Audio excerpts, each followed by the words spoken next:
Before this video starts, everybody be sure that we like the video, share if you can, and subscribe and make sure all notifications are turned on. YouTube, for some reason, has not been pushing my videos out to the algo. Don't know why. Clearly, I'm shadow banned for some reason. I don't know why they're trying to hold a brother back, but to try and circumvent that, all we can really do is like the video, share with friends or family members, and just make sure you have all your notifications on, and also follow me on Twitter, Instagram. There, I typically alert people when I post a new video. But anyways, with that being said, let's get into this reaction. How would you describe Jeffrey as a youngster when you were growing up? Excuse me, doctor, if you don't mind. We don't know. We don't relate to Jeffrey. Okay, Jeff. He's Jeff. Okay. Thank you. Okay, so that was kind of weird. I'm not sure why the mom had to come out and try and correct Dr. Phil like that, as if the entire world doesn't know him as Jeffrey. Like, okay, lady, if you're more comfortable with Jeff, that's cool, but like, the snarky ass attitude towards Dr. Phil, who's just trying to conduct this interview in a professional way, is not necessary. Let me ask you some things that, and I think these are right and accurate from your book. I understand that Jeff was fascinated with a rotting animal carcass under the house and played with the bones and referred to them as fiddlesticks. Oh yeah, that seems completely normal and fine. No red flags there at all. I'm pretty sure his father saw that and said, yeah, son, you're doing a good job. Keep it up. Terrible smell, so I went underneath and cleaned it out, the smell of the skunk, and cleaned out whatever else was under, cans and bones, and collected them all. And Jeff did seem to exhibit an interest in the way they clanked as he picked them up and put them back into the metal pail. He just laughed at it, the sound of it, and that was it. Oh hell no, bro. If that was my son back in the 70s, early 80s, bro, red flags, alarm bells, and all kinds of different sirens would have been flaring up in my mind, knowing my boy is cheesing and with a big ass evil grin on his face at the fact that I'm picking up bones from the dead carcass of an animal that was rotting under our house. Oh hell no. At that point, I would have had to start packing my bag, take what little I could before he noticed, and skedaddled the fuck on out of there, because I'm not about to risk getting my throat slit at night after seeing that evil little gremlin licking his lips at a dead corpse earlier that day. Like, nah, I'm good, bruh. I ain't taking no chances. It was said that he had even impaled a dog's head on a stick. And this, again, is something you only learned about in The trial. trial. He said he found this dog. I don't know if it's really true, to be honest with you, but he told me that he found this dog that he decapitated and put on a stick. See, this is the type of shit that you only see in movies, man. I can't believe this actually happened in real life, and this man lived to tell the tale. Holy fucking shit, God was on this man's side. The man's literally had a guardian angel sleeping with him every night. How do you even begin to process that? How do you even begin to comprehend the fact that instead of the dog being the one being decapitated and its head being put on a stake, that could have been you late one night if little Jeffrey was feeling up to the task of killing his dad off of something you said earlier in the day that pissed him off. Like, I'm not gonna lie, I really don't know much about the Jeffrey Dahmer case aside from the few details I've seen online, YouTube, and from that little Netflix documentary. But that right here, me learning that this psychotic little fuck actually decapitated a dog and put its head on a stake, like he was out here at a cookout trying to make shish kebabs. Hey yo, what the fuck? I mean, I know they had insane asylums back then, and I'm not entirely sure if his parents even thought it was necessary to put him in one. And I know the way those doctors treated their patients back then in those places, completely nightmarish. But if there were ever a better candidate and a poster boy for the use of insane asylums, it would have been Jeffrey Dahmer. No questions asked. This man was beyond insane. And do you believe that there were warning signs that as a father you should have seen? If your kid is going around collecting dead animals, cutting them open and exploring them and that sort of thing, how do you not know that? Well, as I said, it's heavily wooded, very rough terrain, and there are a lot of hiding places. He was extremely secretive and devious.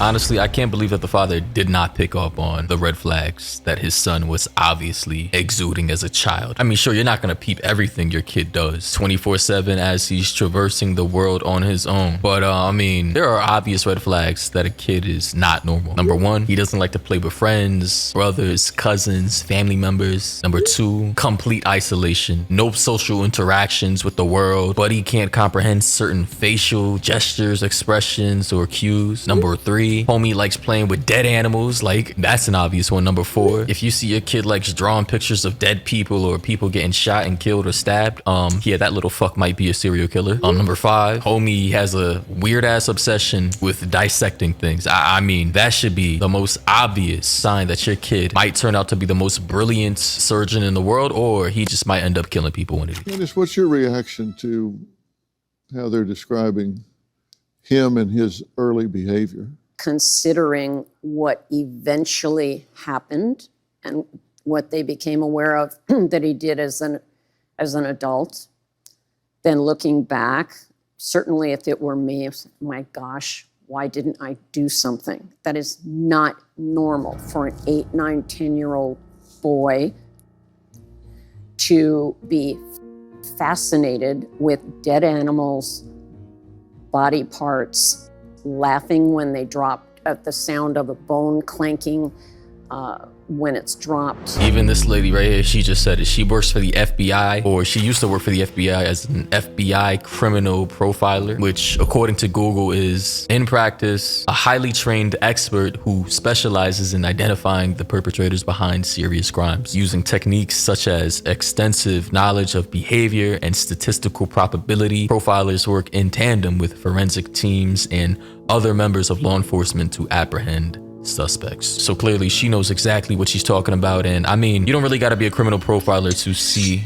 the obvious. But then again, not everybody has parents who are super involved in their lives or who are actually interested in their hobbies or likes picking their brain and can pick up on certain abnormal social behaviors that their child may have or lack thereof. I know you know this, Phil, the 3 big red flags: fire setting for the purpose of enjoying the fire, not just playing with matches. Bedwetting, and I don't mean an occasional accident. I mean, sometimes we know that troubled teens may. Oh hell no! Did they give this kid a gun? Nah. See, they were setting this kid up for failure. Like, boy, it was already psychotic, but the fact that he has a toy revolver, I guess, hopefully it wasn't real. Although it was the 70s, parents were wilding back then. Literally had their kids outside 24/7. Kidnappers were having a blast back then. But I mean, damn, little bro was looking at this gun like, yeah, you know what? I'm liking how this feels. This cold metal on my fingertips, the feel of the trigger. I think I found my calling. Have what's called enuresis, the clinical term, bedwetting, several times in a night. And then the third and the most severe is animal torture. So fire setting, bedwetting, animal getting, what we say in the profiling world. Oh man, poor little dog. Knowing what this kid had done to another canine, this little puppy was definitely going through it. You know, this little psycho was causing hell on earth for this sweet little dog. I